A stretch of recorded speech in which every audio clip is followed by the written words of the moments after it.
Hello and welcome to the Startup Operator Roundup. I'm Roshan Karyappa. And I'm Gunjan Saha, and today we'll not be discussing Byju's. Thank God for that. What are we talking about, Gunjan? So, according to a new study by Ask Private Wealth and Hurun India, India could potentially have 147 new startups become unicorns in the next 5 years. Currently, India has 83 unicorns with, this is interesting, 51 gazelles and 96 cheetahs. Okay. Gazelles are companies with a valuation of $500 million to $1 billion. Not Soonicorns? No, it's now gazelles.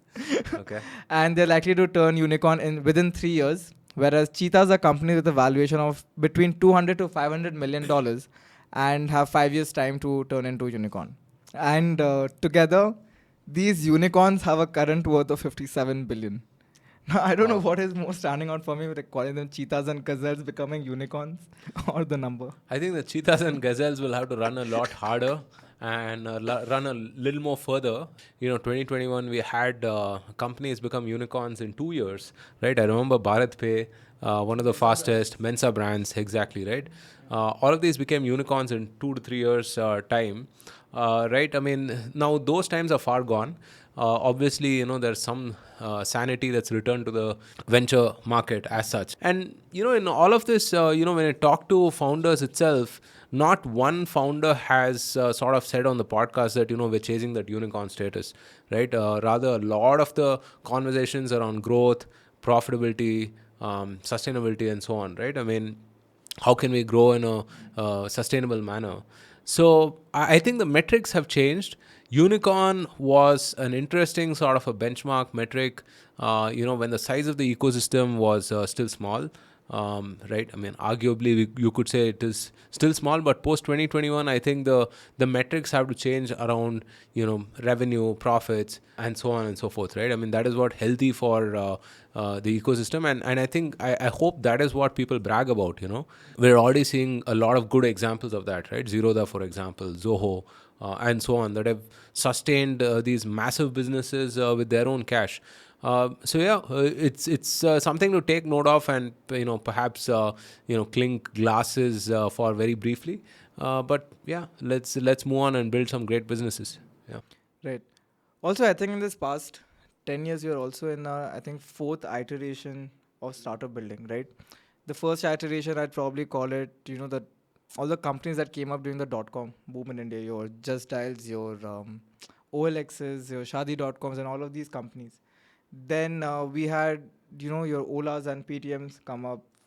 Again, fast forward, we had your D2C companies come up. I think right now, post-COVID, with AI and everything, will be in a fourth generation of startups. And I think with every generation, the whole maturity of founders, many of them being, serialpreneurs, right? So I think that maturity will also build into the ecosystem. We will see better breed of companies being started. For sure. See, India is not short of problems to solve for, right? And geopolitically as well, there's a lot of capital that will definitely make its way to India, right? Despite the market having turned, despite some of this corporate governance stuff that's happening, and all of that. Because, hey, where are you going to put your money, right? I mean, you can't put your money in China at any rate, right? So you're going to look at India, maybe Southeast Asia, and so on.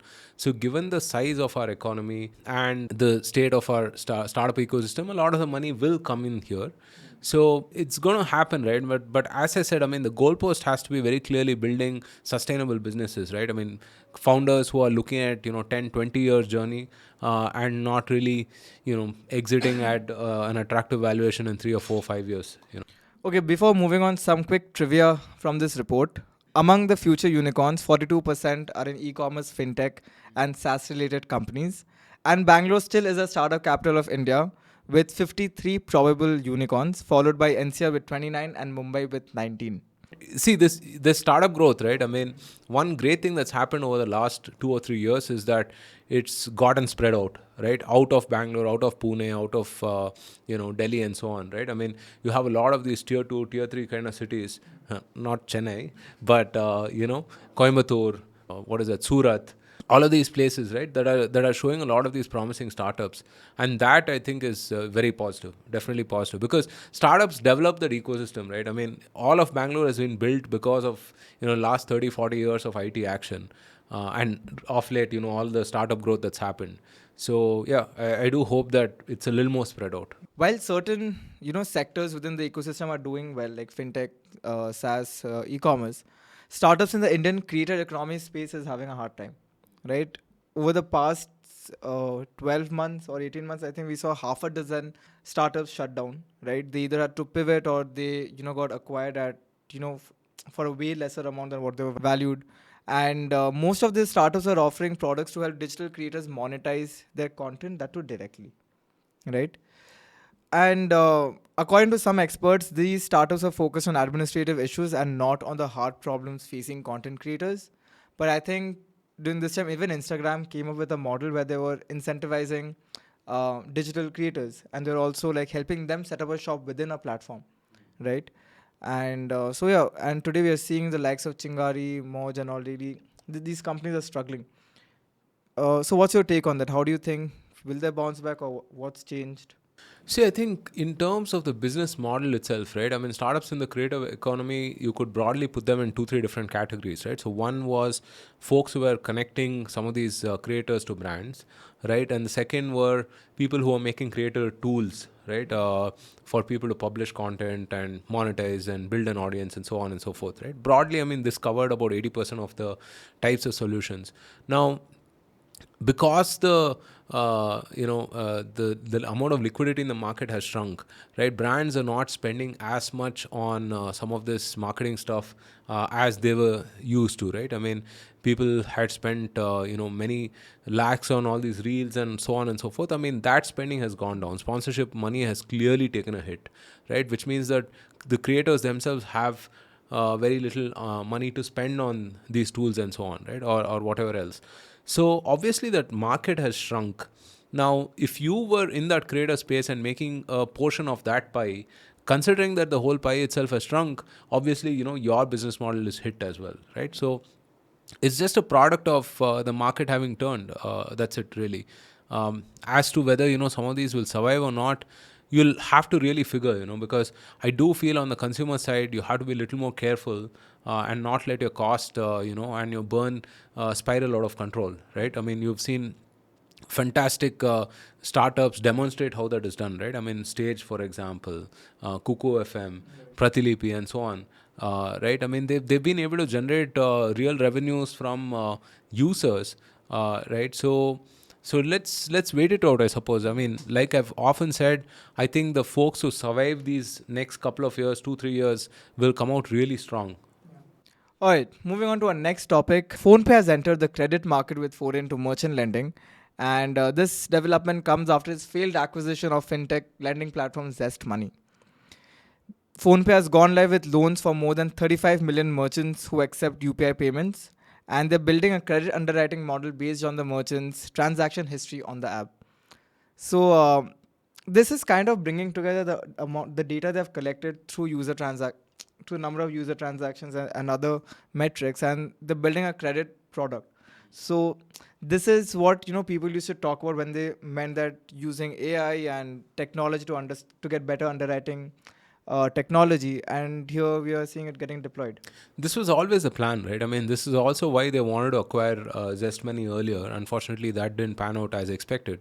But this was always the plan, There are anywhere between 25 to 60 million MSMEs in India. All of these are starved of credit, right? There is no formal credit access to a lot of these folks, right? Banks don't lend as easily to them.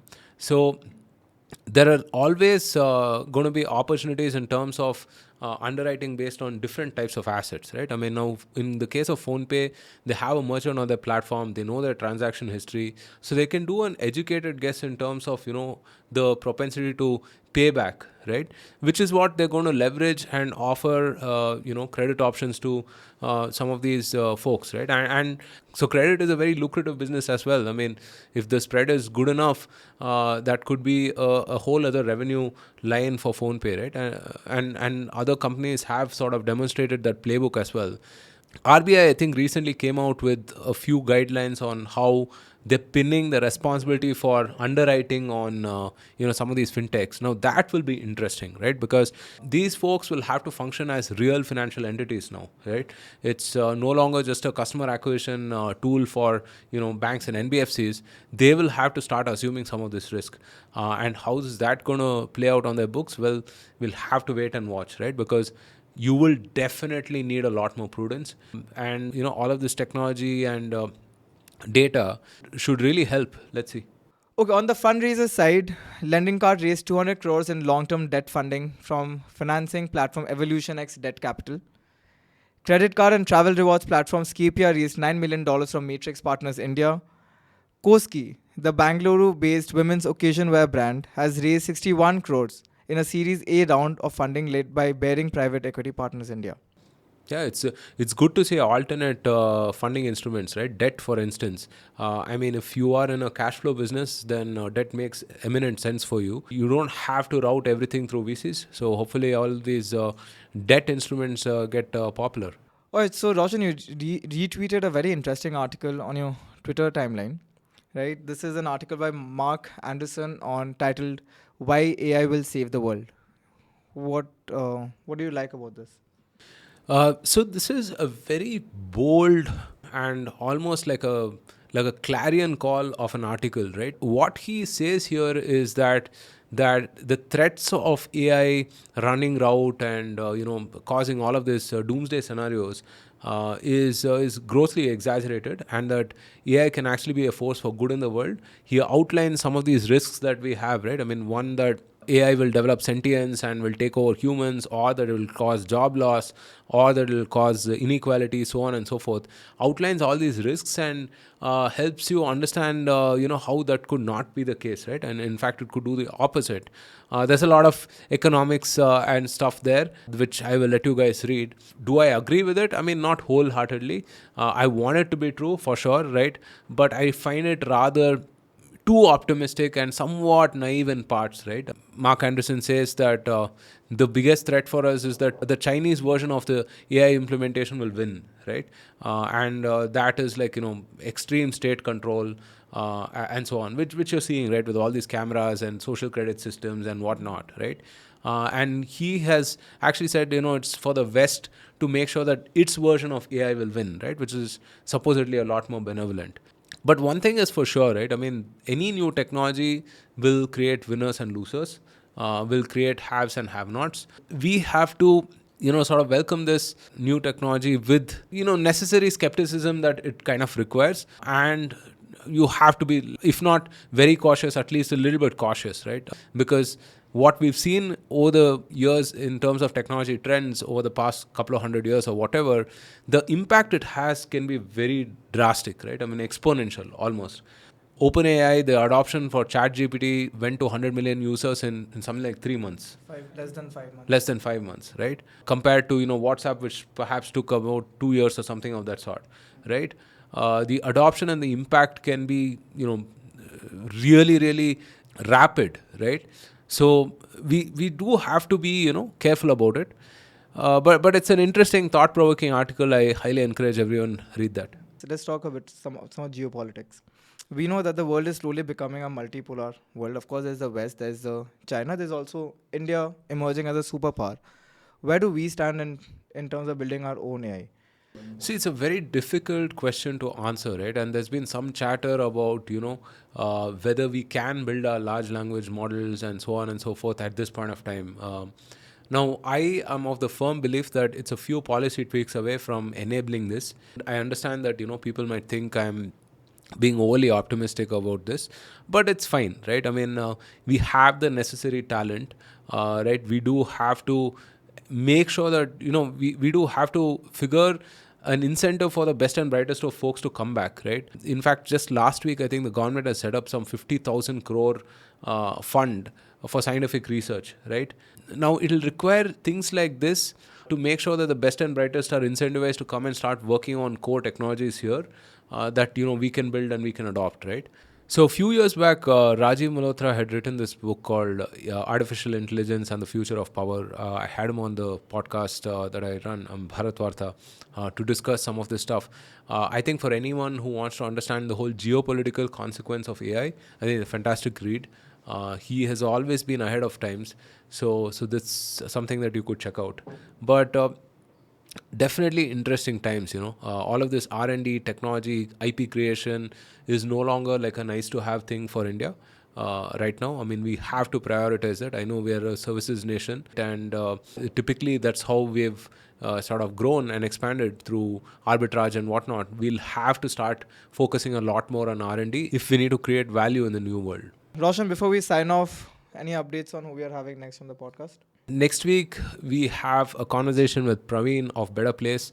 And Better Place is building a data platform for blue collar frontline workers, right? So think of your maids, cooks, watchmen, delivery boys, so on and so forth, right?